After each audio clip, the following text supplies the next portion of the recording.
एका लांडग्याने सिंहालाही घाबरवलं, पण शेवटी त्याच्याच लोकांमुळे तो मारला गेला. म्हणून कथा शेवटपर्यंत बघा.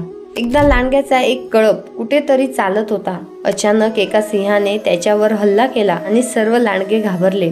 पण मंगल नावाचा एक लांडगा धैर्याने पुढे आला आणि म्हणाला, तुम्ही सगळे पळून जा, सिंहाशी मी लढतो. मंगलने आपल्या संपूर्ण कळपाला वाचवलं, पण स्वतः मात्र जखमी झाला आणि पळत पळत तो एका रंगाऱ्याच्या घरात जाऊन पडला. तिथे त्याच्यावर पूर्ण निळा रंग सांडला आणि तो पूर्णपणे निळा झाला. अनेक दिवस तो परत आला नाही, म्हणून सगळ्यांना वाटलं की मंगल मरण पावला. काही दिवसांनी जंगलात एक विचित्र निळा प्राणी दिसू लागला.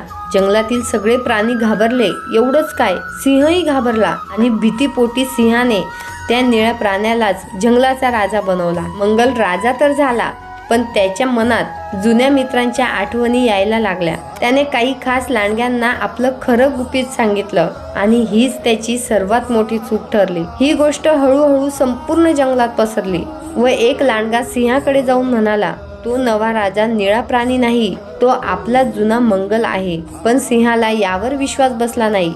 म्हणून संध्याकाळी सर्व लांडगे मंगलच्या गुहेबाहेर जमा झाले आणि त्यांचा नेहमीचा आवाज काढू लागले. आपली ओळख लपवून बसलेला मंगल कंट्रोल करू शकला नाही आणि तोही बाकी लांडग्यांसारखा आवाज काढू लागला. तेव्हा सिंहाला तो मंगल असल्याचं समजलं आणि रागाच्या भरात सिंहाने त्याच रात्री मंगलला ठार मारलं. मंगल मेला, पण कशामुळे?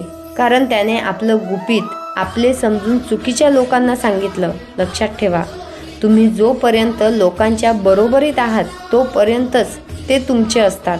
जसं तुम्ही त्यांच्यापेक्षा पुढे जाता, यशस्वी होता, प्रगती करता, तसंच ते लोक सर्वात आधी परके बनतात. जर तुम्ही सहमत असाल तर कमेंटमध्ये नक्की सांगा.